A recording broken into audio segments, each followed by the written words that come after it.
Hello and welcome to the Golden Goal Fantasy Football Podcast. As usual, I'm joined by my good mate Sam. How you doing, mate? Good, good. Thanks, mate. Yourself? Yeah, not too bad, thank you. And yeah, this week I'm very pleased to say we have a special guest, and thank you so much for coming on, Josh. How you doing? No worries, guys. I'm great. Thanks. How about you two? I think I've Yeah, uh, mate. I've been All tinkering a good. bit too much this week, so I'm almost past the point of no return. I think, but I'm good, thanks. Yeah. I think we just need to start now, don't we? Like start the season. I think everyone's just desperate to get going, and yeah, that's currently where I'm at. Like get the first draft out and let's go. And yeah, nice and simple for this video, really. Just we'll put a few drafts in front of Josh just to see what he thinks of them, and he can tear apart our fantasy football thoughts. And then we've had loads of questions on Twitter, so thank you for everyone that's asked a question. And to be honest, I think we could probably spend nearly an hour just talking through everyone's questions. So that should do us quite nicely, I think. Sounds perfect, mate. Let's have a quick look. So first draft that I sent across to Josh. I'll just quickly talk through it. This is where I think I'm going to start the season. So I've got Martinez in goal, Eric Dyer, Alexander Arnold, Cancelo, Romero, Salah as my captain, Neto, Martinelli, Kane, Jesus, and Tony, and I think quite a strong bench of Gibbs White, Dewsbury Hall, and Perraud. And I think since I've actually made this one, I've actually put Doherty in defence as well, because I think I'm going to take the risk that he starts a few games to begin with. Any thoughts on that, chaps? Yeah, who did you bring Doxy in for? One of the other Yeah, Spurs? just swapped him out for Romero. Yeah, I like that. I think their price is really good, actually, the Spurs defenders. I think I've got this bias where I don't pick like the 5 million defenders, but I think I should because I think there's some really good ones this year. I know the two Villa fullbacks, for example, are both 5 million. I think they're great as well, to be honest. Um, that what you said at the end really, like, I think you nailed it really. I think the bench is really good on this team. Like, it's the first thing that I spotted, like, at the bottom. I think that's the exact bench, or like in this formation, that is the exact bench I would pick for sure. um I saw Perot might be out for a few weeks, but I think there's plenty of like Yeah. Southampton defenders that are all 4 million anyway. So like if he's going to be out for a little while, you could just switch him to one of those. But yeah, I love Dewsbury Hall and I love Gibbs White. I'm trying to pick between those two for mine, actually, because I'm only having one 4.5 mid, but I love both of them. I think they're both fantastic picks. Yeah, you've got the two big guns at the back. I think Martinez is my favourite keeper as well. Yeah, and obviously I love Ivan Tony. So yeah, I think I really like it. And you've got just the normal guys other than that. So yeah, I think it's perfect. Thank you, mate. Any thoughts yourself, Sam? Is this near where you're going, or a bit different? Yeah, I agree with Josh on the price of the Spurs boys. When you come to my draft late, my one of my drafts, you'll see I've got no Spurs in it, but I will do another one with Spurs in there. I think he's absolutely right. We're just saying off air, weren't we? It's about nailing the right ones, but you don't know until you start the season. You can only go off what you see in pre-season. So yeah, really like that Spurs double up. Martinez also going to be my staple keeper. I think if he can hit kind of like form of 2 years ago, saves points and clean sheets, he'll be like super standout. Um, Neto stands out to me as well if he can stay fit. I think he's a great pick. I also really like Martinelli. Again, if he starts regularly, I think he's a superb pick as well. And likewise with Josh, big fan of Tony, and they've got quite a nice start to the season as well. So yeah, mate, I think you've got a really nice side there. He's just a steady Eddie, isn't he, Tony? And yeah, well, especially without Ericsson, you just back him to play 90 minutes every week, wouldn't you? Yeah, he plays 90, he gets penalties. I think he'll score like 12, 13 goals again, which is just all you want from that guy. Like for 7.5, it's just perfect. My only little concern with Brentford is are they going to have a little bit of second season syndrome where, well, it's obvious, isn't it, what it is, and will that affect his output? I don't know if you guys have got any thoughts on that. I don't think they've particularly signed anyone, have they? I think they're looking at Damsgaard as like a replacement to Ericsson, but they've not. Yeah, you can't really say they've improved this year, can you? No, I agree. They've signed Lewis Potter from Hull. He might be a good player, but again, it's like an unproven Premier League player. It's just like he could do great. He could take a long time to bed in. So he's a very young player. So um, I think they've got a bit worse. Like having sold Ericsson for sure. I think that they've definitely got worse rather than better. So it'd be interesting to see what they do. But we got to remember they did massively overachieve last year as well, like in terms of what we expected at the start of the season, I think. So even if they dropped 5 places, they might just about be all right. I don't know where they actually finished in the end, but it felt like they were like 12th or 13th, Yeah. like for most of the season. So yeah, they might just about have enough of a buffer, I think. I think there's some bad teams in this league this year, to be honest. I'll quickly move on to the next little draft. Yeah, quite similar to the first one, but what I've tried to do here is just come up with a way to get 3 premium assets in. So this one's very similar. We've got Saliba in defence instead of Romero, and then I've picked Aronson from Leeds as like a 5 million mid, and I've sort of downgraded my striker and gone for Bamford. But I've hopefully managed to squeeze in decent fashion Salah, Kane in Haaland. And I think that other players are probably having the same debate, whether they go for a slightly more balanced team or try and stick in the 3 big guns. Don't know. What do you guys think? Is this a bit too much, or are you liking the threemium? Go on, Sam, you go. Yeah, I mean, it depends if he goes off, doesn't it? If Haaland and Kane go off from the off, like if they do, then the three teams is going to be an obvious kind of like thumbs up. I think as we were saying earlier, weren't we, last season? I think Lukaku. Did Lukaku come in at the start of last season for Chelsea, and then this hype around all the forwards, all the forwards that were there, and it didn't quite work out. And obviously, we know Haaland's got some niggling injury kind of issues, and he needs to bed in. But again, he's a class player in a class team. So yeah, I like the team. I like the Saliba pick. I also like the Aronson pick. I've seen a little bit of him. It looks very, very good.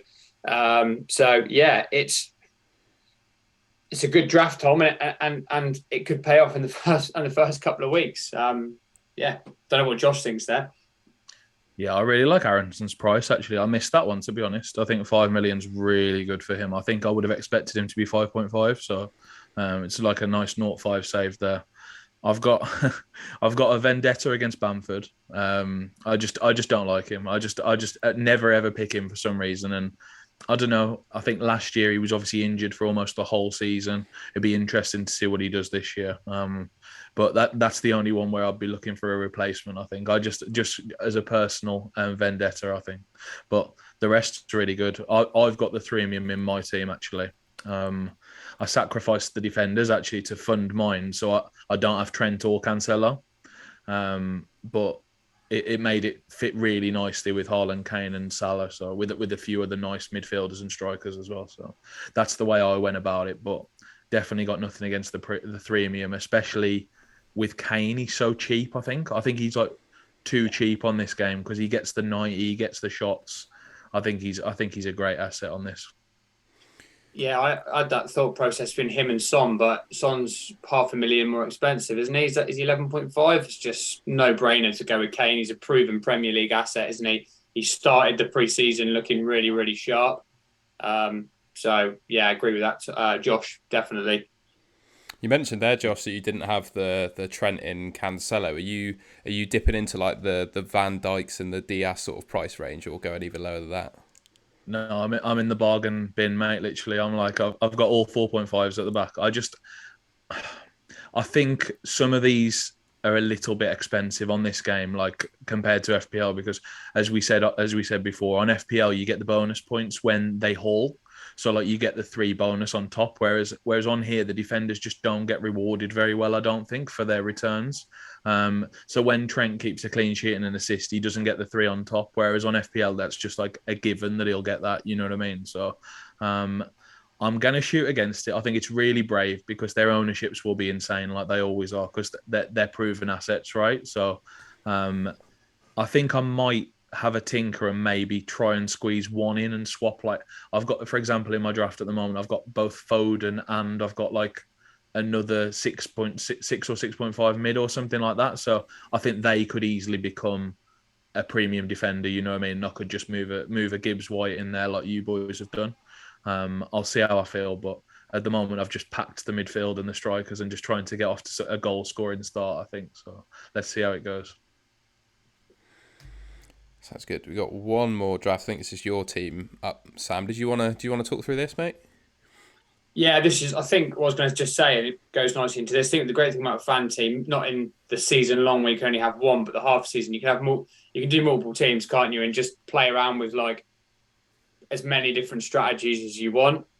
So you could do one with, like Josh said, all like bargain bucket at the back, and then just pack them in, and then vice versa. And I think I'll do a little bit of this.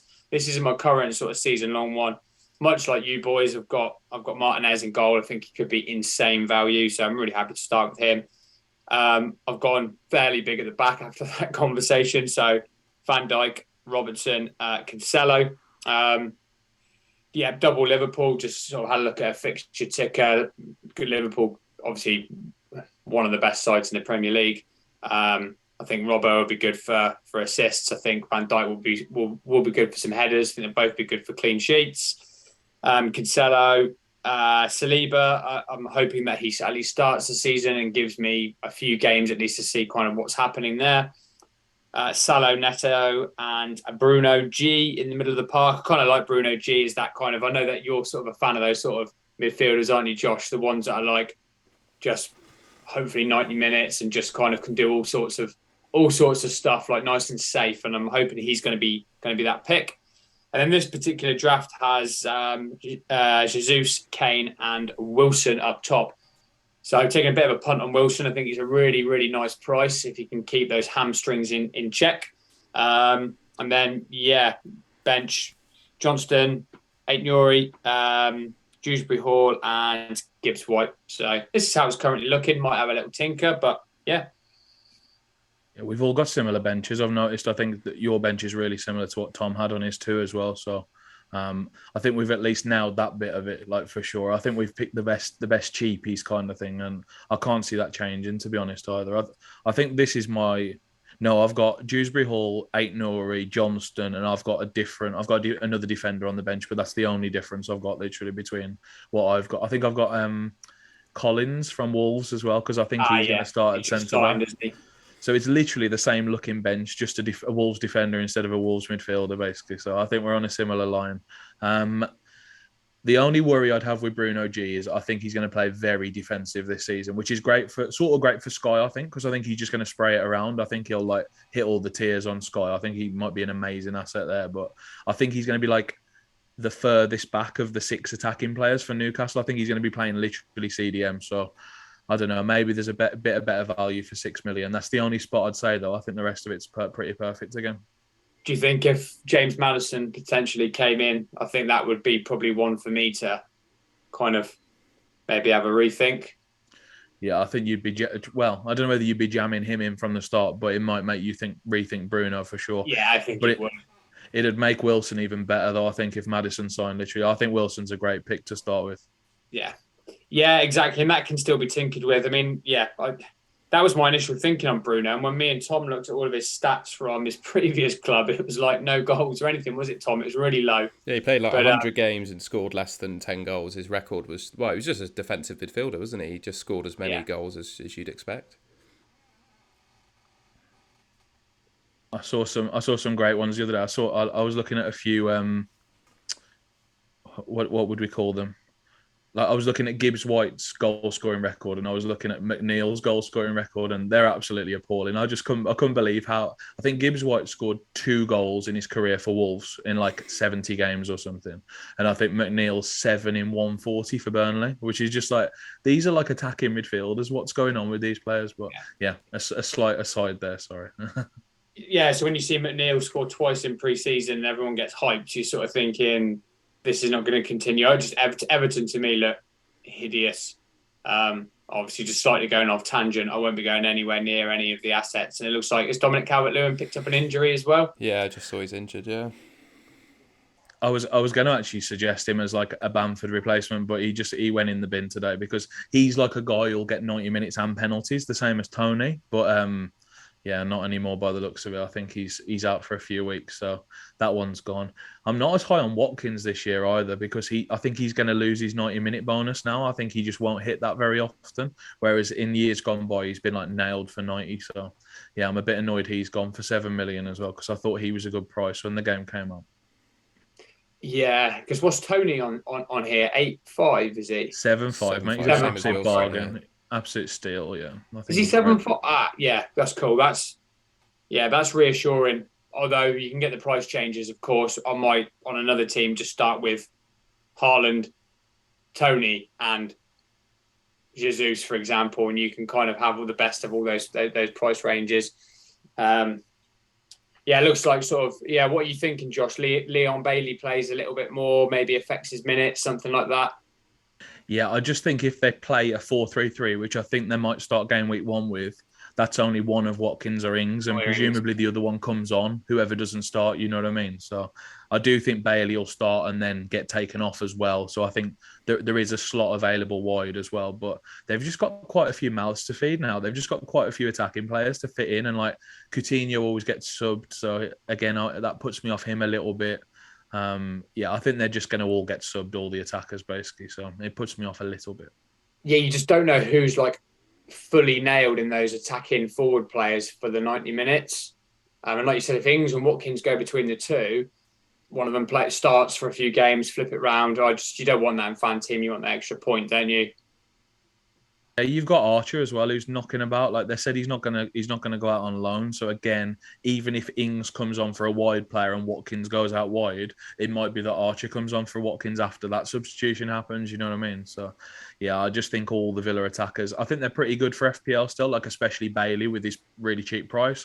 But I'm staying away on FanTeam. They're just going to be nowhere near 90. I think. Just give me James Ward-Prowse any day. Yeah, stick to what you know, mate. Stick to safety net. A question for you, Sam, before we move on. Do you have a plan for captaincy on game week 2? Are you just going to leave it on Salah with this draft, or would you bring in Haaland? No, I think like my plan was to see what happens game week 1, basically. I know that's kind of penning in a move, maybe, because Man City have got Bournemouth, haven't they? Liverpool have got Palace, which is obviously going to be a little bit trickier, but there could well be cool to even have Cancelo as captain that game. I think Kane against Spurs is going to be like a good Kane against Chelsea. Thanks for the laugh, Josh, because that then made me realise I got it wrong. Kane versus Chelsea could actually be a really good shout if you were sort of brave enough to make that move. But I don't know early on if I'd want to go too against the grain. So I think the current plan in that team, Tom, is just to see what happened game week 1. Fair enough.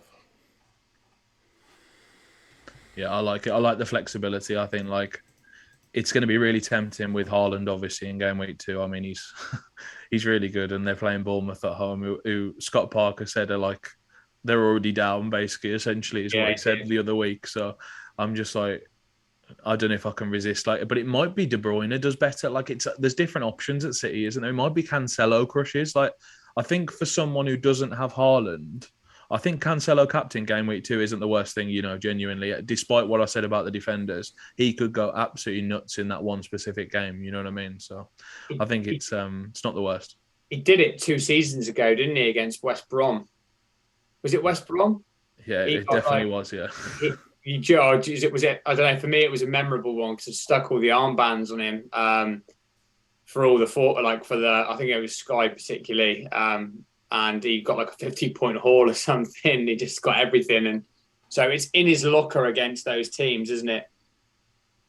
Yeah, for sure. And he's going to get more goals this year, mark my words. I think he only got like 2 last year, right? It might have even been 1, I think. He massively underperformed like his XG and stuff last year. He had so much more in him, I think. He's been given the number 7 shirt. That says it all. It's mental, isn't it? So it's amazing, isn't it? It's literally amazing. So what you're saying there, Josh, is if you didn't have Haaland for game week 2, you could stick the armband on De Bruyne if you had him, or Cancelo, and probably sleep a little bit easier, but still not, a full night's sleep. Yeah, on FPL, if I don't go with Haaland for whatever reason, I'm definitely going to just captain Cancelo game week 2. I just prefer that. I prefer that fixture against Bournemouth to anything anyone else has got. Like I know Salah's got Palace at home, I think, or something like that. Tottenham have obviously got the Chelsea game we talked about, but I just prefer Cancelo at home to Bournemouth. I think it could be like a 15 pointer, like you say, a 20 pointer, something crazy like that, if everything falls into place. So the way I looked at it, I looked at the two first fixtures and when Haaland versus West Ham could be a trickier fixture than Kane versus Southampton. And then obviously from that first week, you get a little bit of data and a little bit of information ready for that second week. So that's why I've gone with that. But I obviously do think Haaland is an absolute plum captaincy for the game week 2. But that was my decision making on that particular team. But in other sides, I will have Haaland there for the game week 2 anyway to sort of spread it out. Yeah, and there's probably a way as well. There's probably a way to turn it into a threemium in 2 moves if you look really hard enough. You know what I mean? Because I know we all had Jesus in a lot of our drafts, for example. Like, could that turn into a Haaland? I think it's like 4 million on this, so it's a little bit trickier. I think, or it might be 3.5. Is Jesus 8.5 on this? I think he is, right? I think he's I think 9.5 he's actually. 9. Is he Wow. 9.5? So that's I'll have a look. quite easy then. Talking, Josh. That's quite easy to get to Haaland then. That's all I was going to say.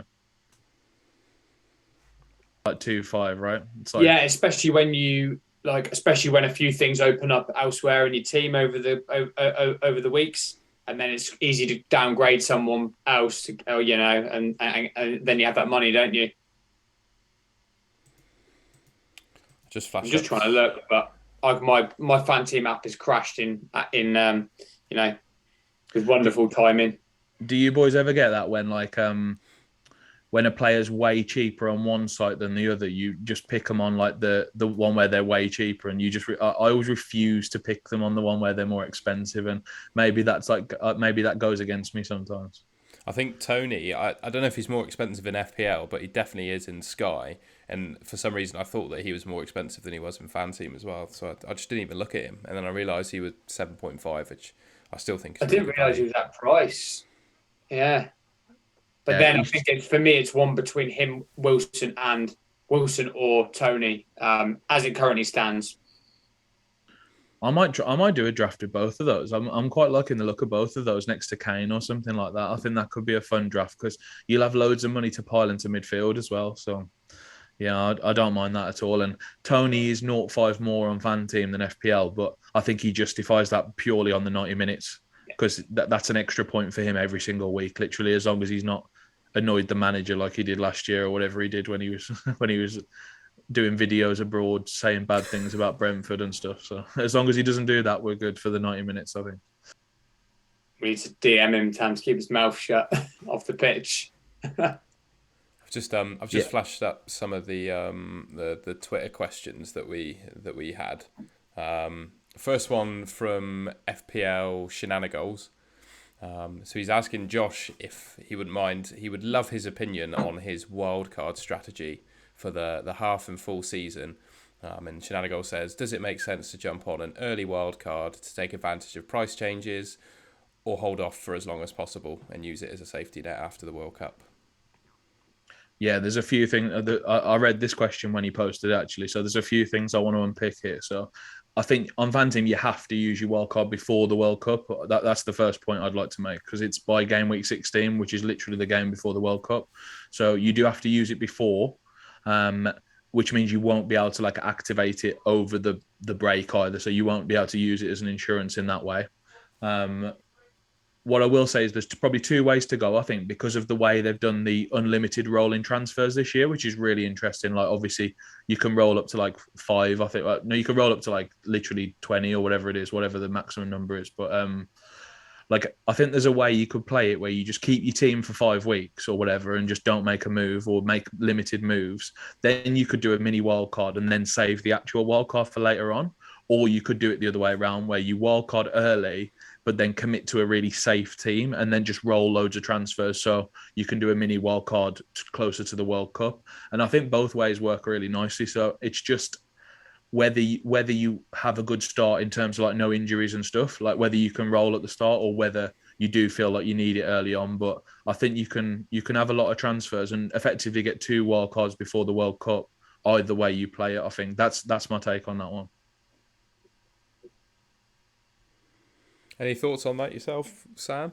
I just echo Yeah, what Josh says. Really, that sounds like exactly what I'm thinking of doing. yeah, no, that's really sound play. It's got me. Yeah, I like and it works both ways. So go wild card and then roll, or vice versa. I think also like we know, obviously you don't know who's going to go how far in the World Cup and stuff, but having that opportunity that way around, it just seems quite sensible to me. We obviously know a good handful of players that aren't going to the World Cup, so they could be obviously in that kind of template. But just having at least a few transfers to be able to make those moves as and when players get injured or knocked out or whatever the tournament, it seems like a really good shout. So yeah, nothing to add. Yeah, the one other thing I missed off really quick is they haven't said anything about having unlimited transfers over the World Cup yet, whereas FPL have obviously. So there's a key difference there. Like it might be that they still like change their mind and like give you free transfers over the World Cup, but That would be a game changer, wouldn't it?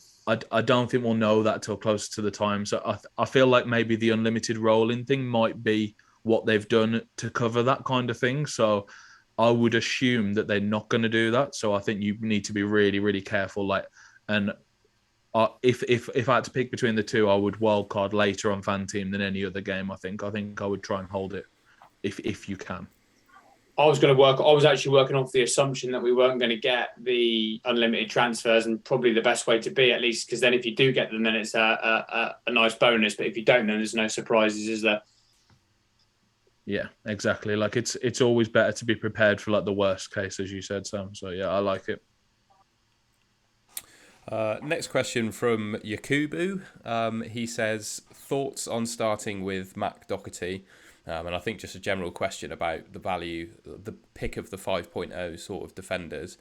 And then he also asks for thoughts on the best equal to 6 million mid or less than 6 million.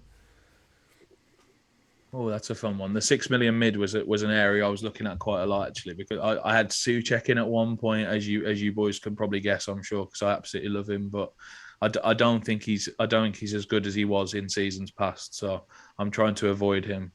For the 5 million defenders, I really like the Villa ones because they rotate really well with the Wolves ones. But having seen your team, Tom, especially, I like the Tottenham prices. I have to say, I think they're a really good price and they're a good defense as well. The only other one I'd add is probably a few of the Arsenal ones. I know some of them are 4-5, so you can get some of them for even cheaper. But I know their top price is like five. I think for a lot of like White's 5. I know, for example. So I think with their fixtures, they're really good picks as well. But that's more a fixture thing. I think for a whole season, I think the Tottenham ones are better than the Arsenal ones. Yeah, my thoughts are probably the same as Josh and as you, Tom. The value is in those Spurs 5 millioners. Conte's another season to stamp his magic. He's clearly a world class manager. You know, I see confidence in just picking a couple of those Spurs boys, and then, like Josh has said, kind of have them as a season longer. I don't know if he'll play every game, but I'm pretty sure the signing of Basuma from Brighton will help them defensively as well. He's just another great player they've added, isn't he? Yeah, he is. I think that they've got real depth now in a lot of positions, actually. Not just defensively, but obviously they've got Richarlison to cover one of the attackers as well if one of them was to get injured. So I think they're looking really strong. I wish Trippier was 5. I think he's 5-5 by the looks of it. But yeah. Yeah, for me, he's just one to watch him wait and see how Newcastle kind of go. And he's another one that gets injured a bit, doesn't he? Yeah, he is exactly. Gabriel's 5-5 as well. I think that's not 5 too much, to be honest. I think, but then again, I think at 5 he'd be really good. So like maybe it needs to be like in between somehow. But yeah, I think he's an avoid at 5-5. I just can't justify picking him at that price. I don't think. Next question from Nadeem. I think we've sort of already addressed this one, but he says, considering that there are no bonus points like in FPL, is 5 at the back not the optimal strategy for FanTeam like it might be in FPL? Someone's listened to me. I just bang on about this bonus points thing every single time I speak about this. So yeah, I think I would definitely be inclined to put less money in defense. Like I think there's a lot of 4 million starting defenders on. I know Nico Williams ironically isn't 4 million on this game, but I think there's like all the Southampton ones, all the Bournemouth ones, or a lot of the Bournemouth ones, I should say. Um, there's enough 4 million defenders, I think, to have at least one on here off the bat. So that stops you from playing five at the back automatically. Then I love Carlos, for example, from Villa. He's 4.5. That's a really good price.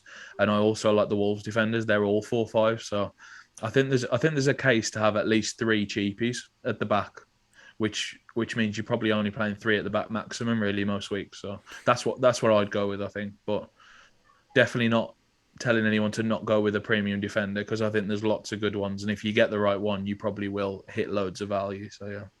We might move on to this point with the next question, but I also think the fact that the cheapest striker is 5 million and the 5 million strikers don't usually play, I just think that makes me even more inclined to pick three forwards and then go cheap at the back. I agree. Yeah, I think 3-4-3 and 4-3-3 are both valid, but as you two have mentioned, like I think I've seen you tweeting about it and stuff. I think it's really hard to do anything else. Basically, I think you have to play three strikers, right?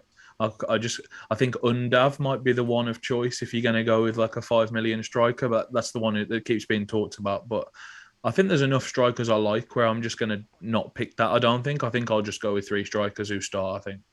Yeah, I think they've done that on purpose, haven't they? Last year, I remember there not being very many like attractive strikers, other obviously than Kane, and I think Kane was the only one I usually had. Kane and Tony, but yeah, I think they've changed from last year, haven't they? Tried to just make strikers a better option.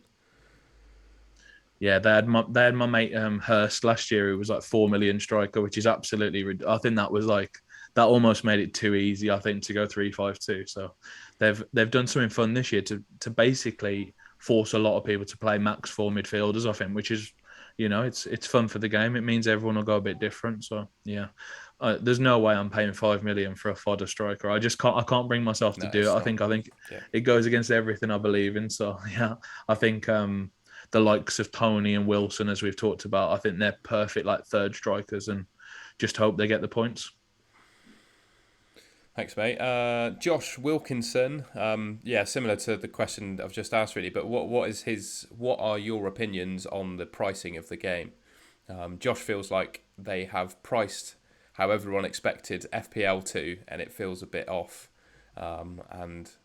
And what are your thoughts on the change to make the full season game single team entry?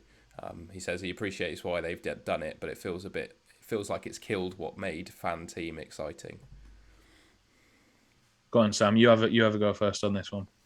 Yeah, I'll go with this last one. It is nice. Like having the opportunity to have multiple teams, isn't it? And so I do understand why. I did see a lot of people chatting on FanTeam on Twitter about the fact that you could have people with multiple entries and cleaning up. I think a cap at kind of maybe 5 or something like that would have been kind of really nice from a personal perspective. But totally happy with it. It is what it is. It's still a great game, and I still like the fact you can have multiple teams in the half season one. So yeah. I'm a little bit disappointed that it wasn't just a couple of entries higher. But on the flip side, it means you really, really got to have to think about the one team that you've got, and the pricing. I think they've done really, really well. Like what we're just saying about having that striker, kind of non-starting striker or unapparent starting striker at 5 million, basically forces you into having three strikers. Because, like Josh said, it's criminal potentially to have a £5 million striker sat on your bench when you've got better fodder throughout defence and midfield at £4.5 million.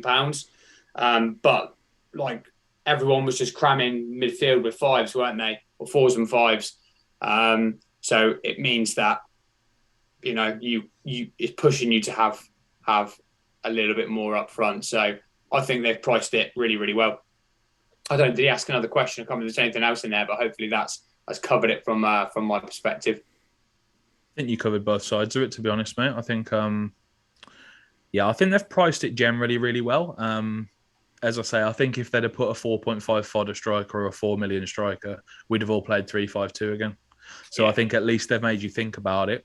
I also like that they've priced the defenders a bit higher than FPL on average. For example, I know Cancelo's set 0.5 more on FanTeam, and as I say, I think he's a slightly worse asset over here. So I think where Cancelo's like an auto pick on FPL, I think on FanTeam they've really made you think about Cancelo in particular, with the price increase and the no bonus points. So I think they've done a good job there. I think Kane's too cheap, as I've said. I think he'll be in a very, very, very large percentage of teams.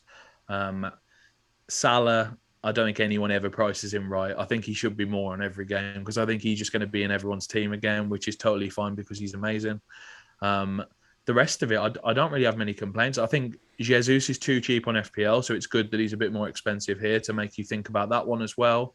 I can't think of many really bad ones. The keepers are maybe a bit too cheap. The cheap ones, I think Pope and Martinez are a bit too good at 4-5. I think they're both really good at 4-5. You can almost argue the Johnston's Spurs pretty good boys. as well, isn't he? You can almost argue the Spurs defenders could be 5. Did we say Gabriel was 5-5?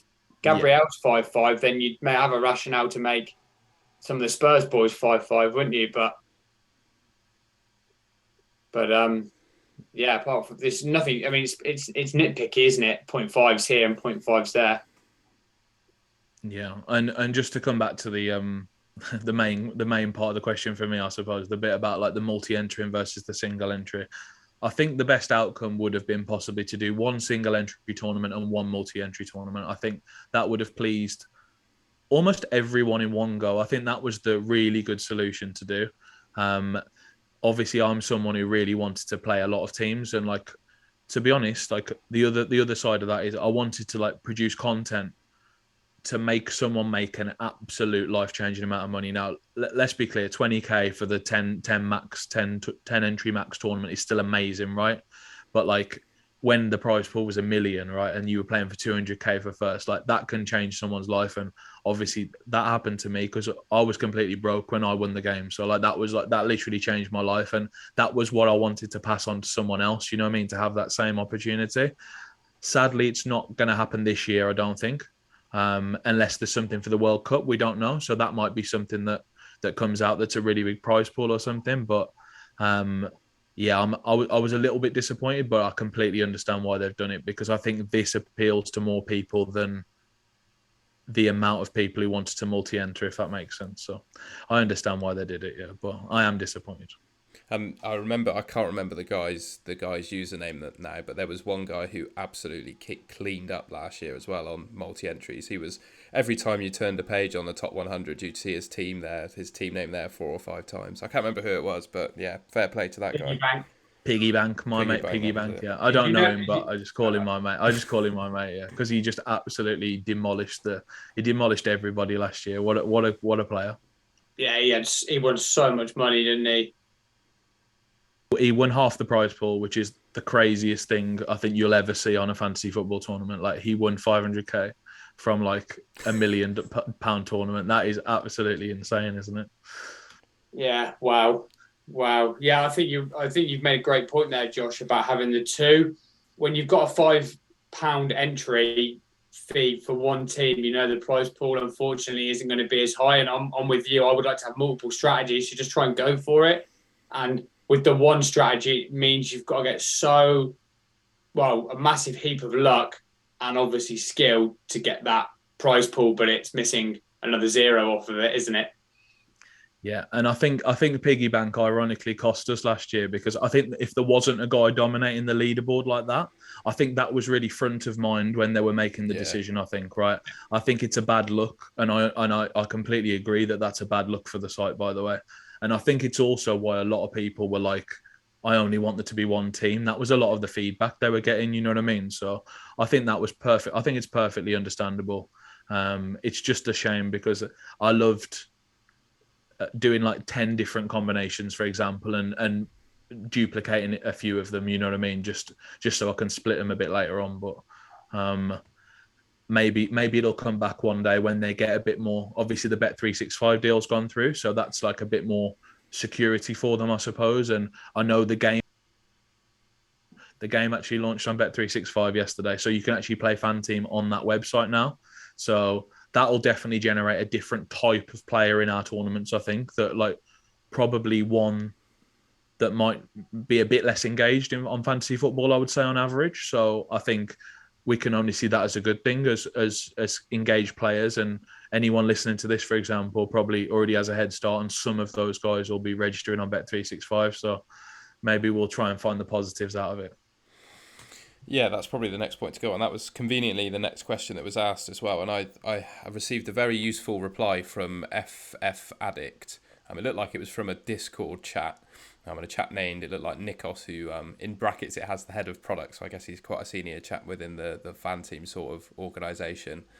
And yeah, he's saying that, I haven't read this myself yet, I just copied it in, but he's saying the entry limit is per account, as the Fantasy Network is a business to business like operation. With FanTeam being just one of the network participants. So it looks like in this full season game, if you entered a team through Bet365 and then a team through FanTeam, I think you could technically have two teams. Yeah, that's exactly what it says. I read it earlier, like just only as a result of that guy, FF Addict or whatever, posting it on your reply. So thank you to him. His name's Sai, right? Is that right? Yeah. I think that's his name. Yeah, thank you, Sai.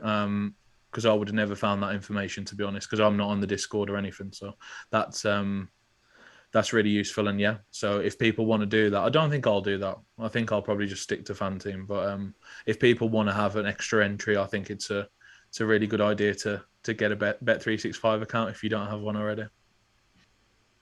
Any thoughts on that yourself, Sam? Are you hearing the news that you could have a couple of teams if you made a Bet365 account, etc.? Are you gonna try and enter through there, or not that I'm advertising it in any way? It's just an opportunity to have another team if you want one, really. No, yeah, I did just see that on the thread yesterday. Personally, I'll just be staying on the FanTeam website and then going with multiples, maybe on the half season game and joining in on the Champions League and the World Cup and all of that as usual, and gives you kind of still. That's what I like about FanTeam. There's so many still opportunities to make money in the shorter periods or the season long game or whatever. So yeah, totally happy just to stay through that.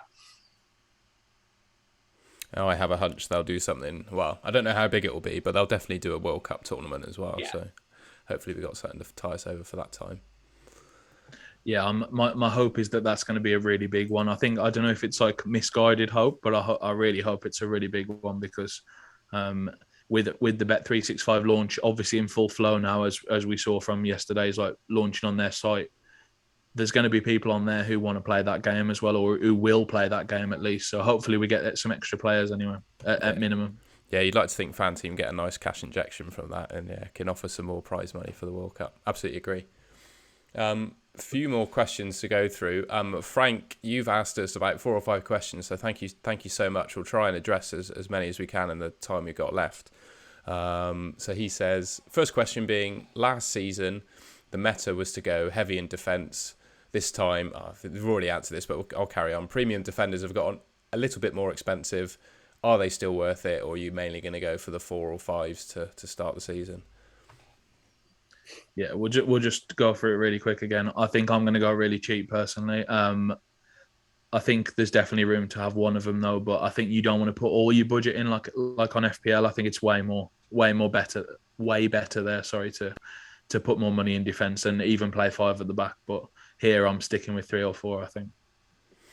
And then Thomas Heibner asked us a similar question about the forwards being the cheapest forward being 5 million.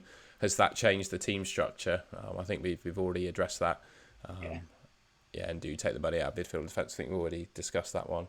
A couple more questions from Frank. He asks us for our thoughts on Vardy, Sterling or Rodrigo. I presume Rodrigo, they mean the Man City mid this time, right? Because I think he's actually a really good price at like 5 million. I think he will play. I don't think Phillips will come in for him often, if at all. I think they might play together sometimes, but I think that'll be more the approach in some of the tougher games maybe. And I think Rodri will still be like a stalwart of that team. I think so.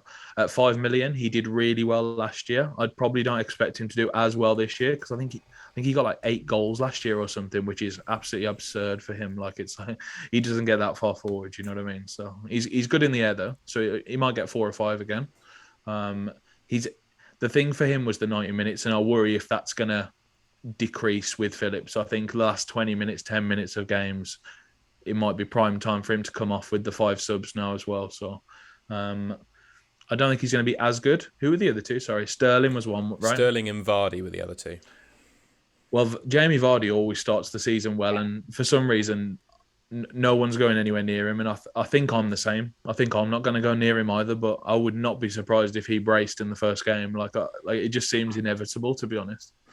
I don't know if I said that on the chat to you. I think we did, Tom, on our last one. I was like, Jamie Vardy just braces open, like start and end of the season when he's like been injured towards the end of the middle of the season, gotten fit and back to healthy, and then plays, and then he's had the whole pre-season and he scores. They've got Brentford, Arsenal, Southampton as their first 3, and he loves the goal against Arsenal. So it's such a good punt, really, isn't he? What do you think, Tom? Yeah, I really like him. He's annoyingly only ever done badly for me when I've owned him in a fantasy team. But yeah, I try not to let that get to me. I think your point of him doing well at the start of the season makes total sense. And then if you bank your transfers for the first few weeks, you can do something about him when he inevitably gets injured or something as well. So yeah, I think he's a great option to start the season, and then you can quite easily move off him if you need to. Wasn't he like 2 penalties at the start of last season or something? It was like complete and utter.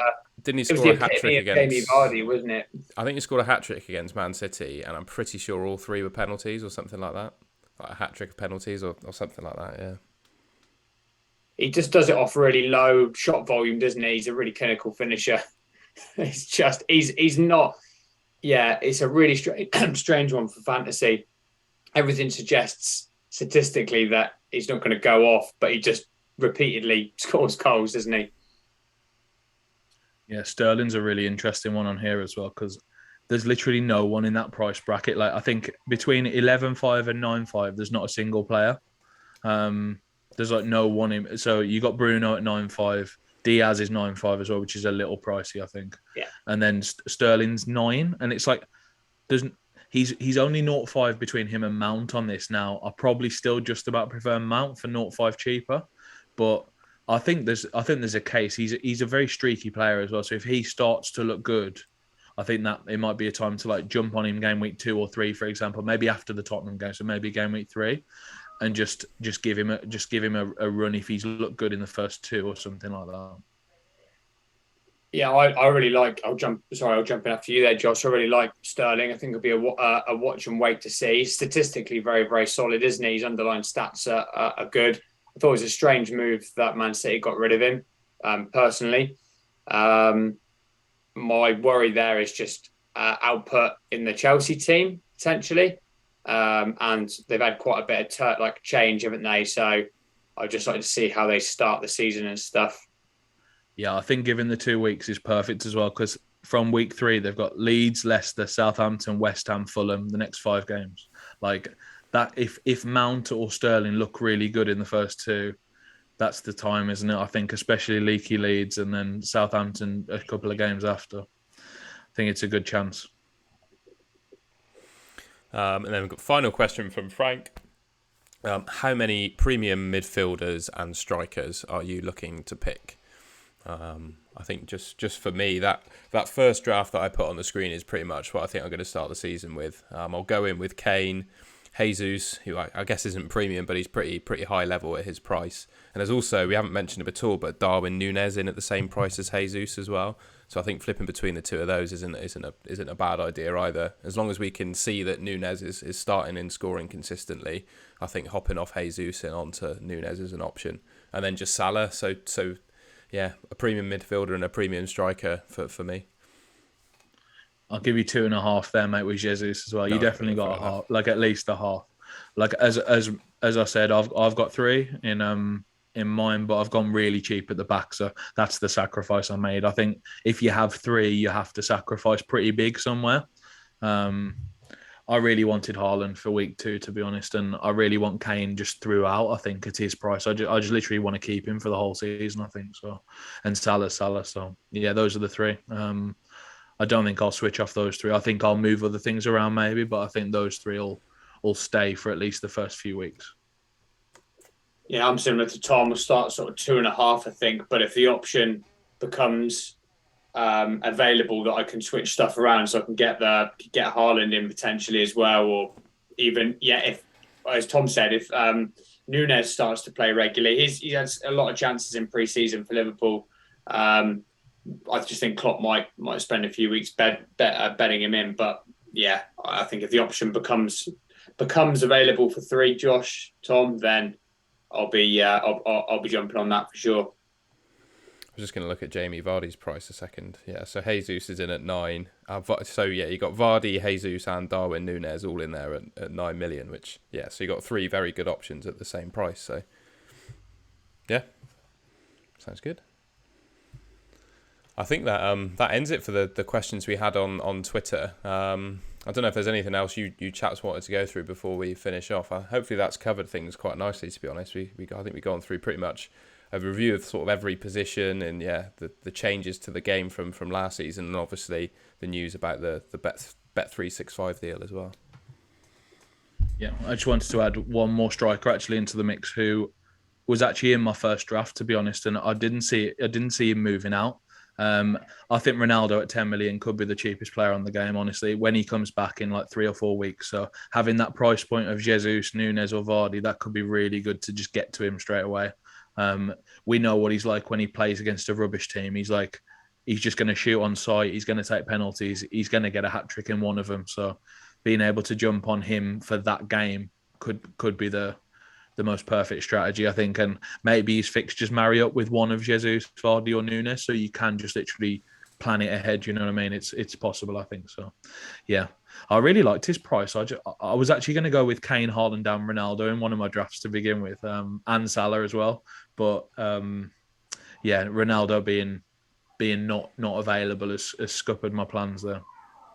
That's probably put a few people off, actually. I'd imagine just the unsettled nature of what's been going on what we've been hearing behind the scenes. I mean, Tom, you're a big United fan, aren't you? But I mean, I'd imagine you're thinking similar, just the unknown nature of what's going to happen with him. Yeah, he's definitely going to stay by the sounds of it. And to be completely honest, I don't think any other clubs are in for him. That's probably why he's going to stay. But I think give it 5 or 6 weeks.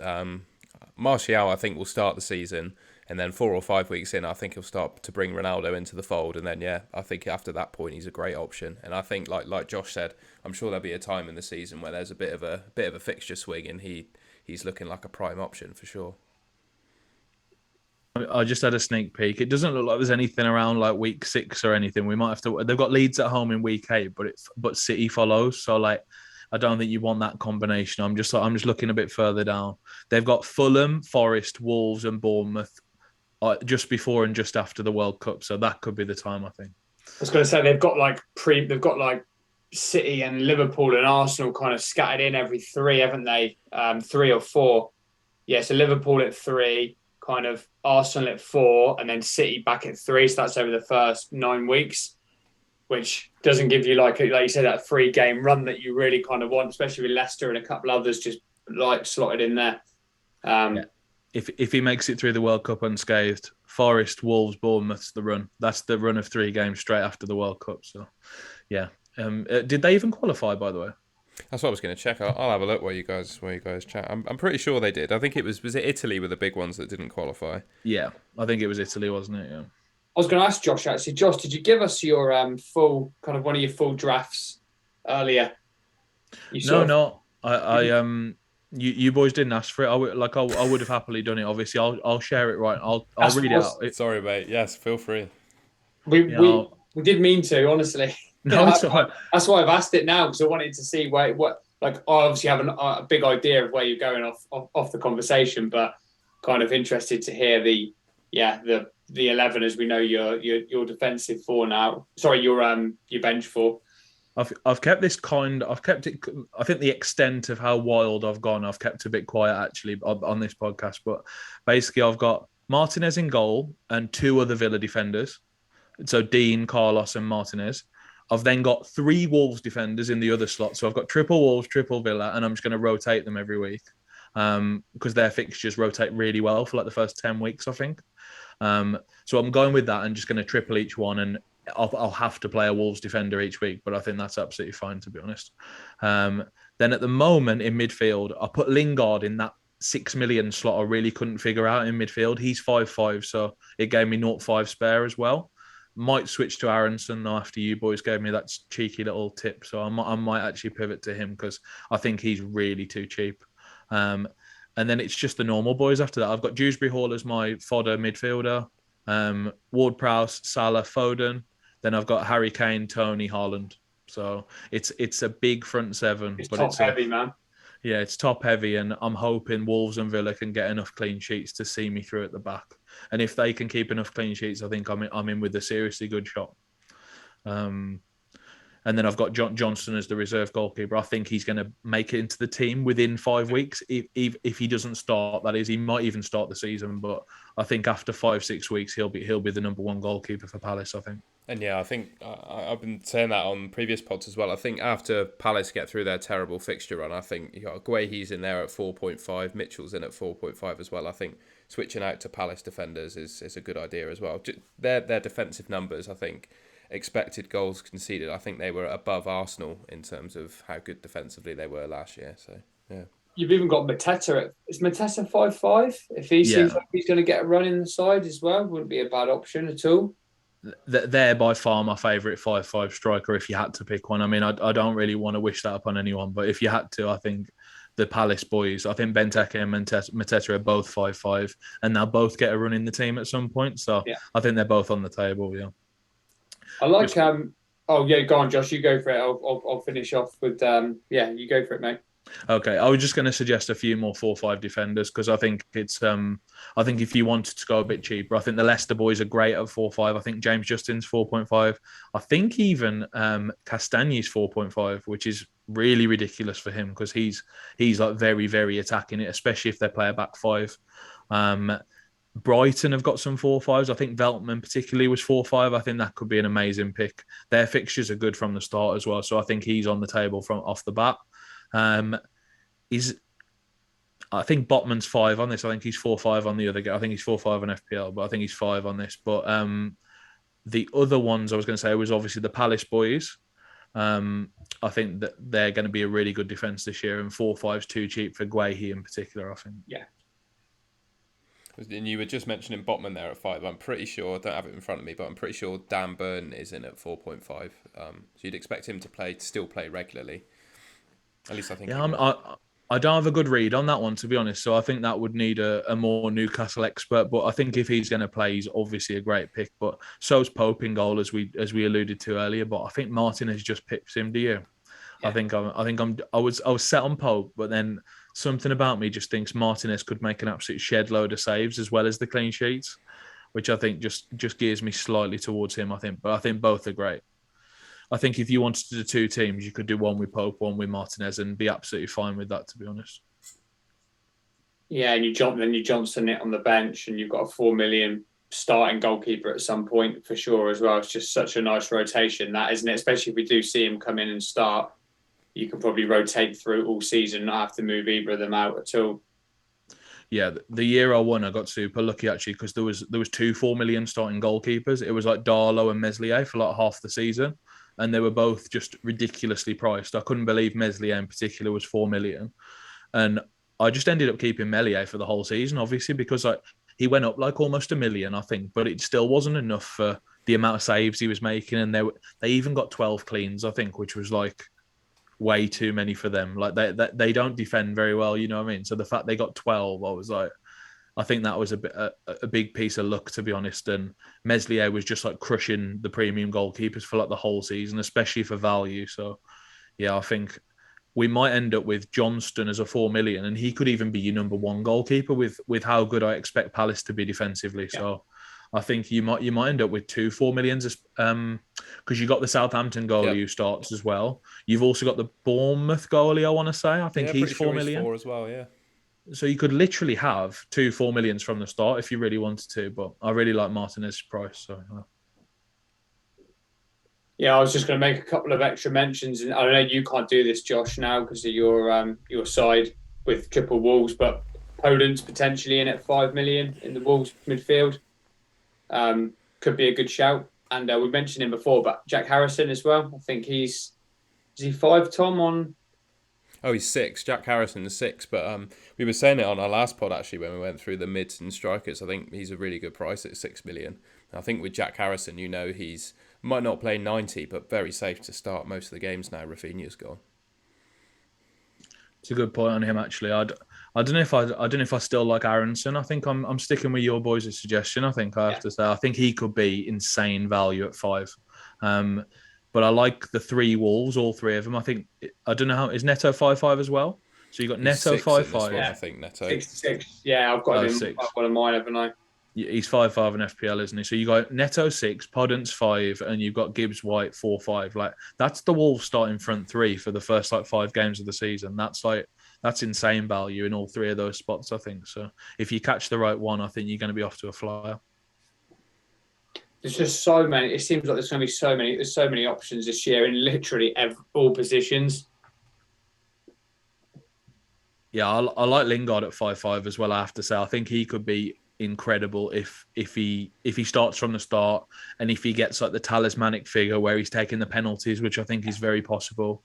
I think he's going to crush that price, especially because I think they might be the best of the promoted teams. I think. Isn't it? Yeah, I think you're right. That's what that's my thinking. And there's usually there's one promoted team that does really well, and that could be Forest. They've made like double figures in terms of signings, haven't they? Yeah, exactly. I think that they're the only ones who've really gone for it. They've tried to add. They've tried to like get their old status back. I think where they used to be like a top tier team. You know what I mean? So fair play to them. I think it could really pay off because I think they've spent quite wisely as well. I mean, I'm not sure I agree with Lingard's wages, but at least it was a free transfer kind of thing. You know what I mean? So yeah, he could be a really astute piece of business, and they've got some good young players as well. So yeah. And I was saying this on the last pod. I think from looking through the prices with Sam and the last couple of videos we've made, I think there are really only 2 or 3 underpriced players. I think one being Dewsbury Hall, just for the fact he starts for Leicester and gets forward a bit. You got Lingard, who I think is underpriced at 5.5, and then you mentioned today Harry Kane. I think those are literally the only 3 players I can think of that they've underpriced in this game. It's really good this year. Yeah, I think we talked about the keepers as well. I think Martinez is too cheap. Point, I think that's and as I keep bringing it up as if he's like a new signing for me, but Aronson I think is probably 0.5 too cheap at least as well, and he might even repay that by even more. I think so. Fingers crossed. Anyway. Did you see I think it was Aronson, wasn't it? The assist, the driving run on the outside of the foot ball to Bamford. It's like this kid's a good footballer. Just watching that, you'd have you off your seat. So yeah, I might have to have a little tinker around with my team after this conversation. Bruno G down to Aronson, and then an upgrade somewhere else might be on the cards. Yeah, I have to say as well. I know I always talk about Ward-Prowse, but I think he was actually a little bit lucky with how many attacking returns he got last year. I'm pretty sure when I looked at it, I think he got about 18 attacking returns last year. Like I don't expect him to match that, so I'm not sure he's actually as good a value as I thought, but I think he's just very safe. So for 7 million, I think you know what you get in there. You're going to get 5 penalties a year. He's going to score 3 free kicks, and then he might get the odd other goal. You know what I mean? So and then a couple of assists on top. Loads of assists. Yeah. Just keep pinging the ball into the big guys in the box. Yeah. The only other thing I could think to mention, Josh, is I saw on Twitter that you were looking to start a podcast of your own with a friend as well. I don't know if you want to tell our viewers a little bit about that one. They might be interested. Oh, lovely. Yeah. So this is just very much the same as you boys. This is just like a passion project. Like I just want to do a podcast with 2 of my best mates, basically, that I've played FPL and fantasy sports with since uni. So one of them I've played with for 10 years, literally. So yeah, we've started an FPL podcast. When I posted that, all the comments were just like, "Where's the fan team? Where's the fan team?" But no, I'm going for FPL with this one just because it's the game we started with, me and my friends, and we want to just basically take the mick out of each other for 38 weeks or whatever. So that's what we're going to try and do anyway. So we recorded the first episode yesterday. We're gonna drop it live today. So I'm really excited to um, see how that goes down. I would describe it as very raw at the moment. So like we had my friend with his phone with like a soundboard, like just playing ridiculous sounds every time something weird happened. So it's very like stage one at the moment, but we're just gonna have loads of fun with it, and we're gonna try and like we're going to be posting every week, obviously do an episode a week, and just try and see it through for the season, and just enjoy it more than anything. So yeah, it's called All in FPL. So a link to my poker career a little bit.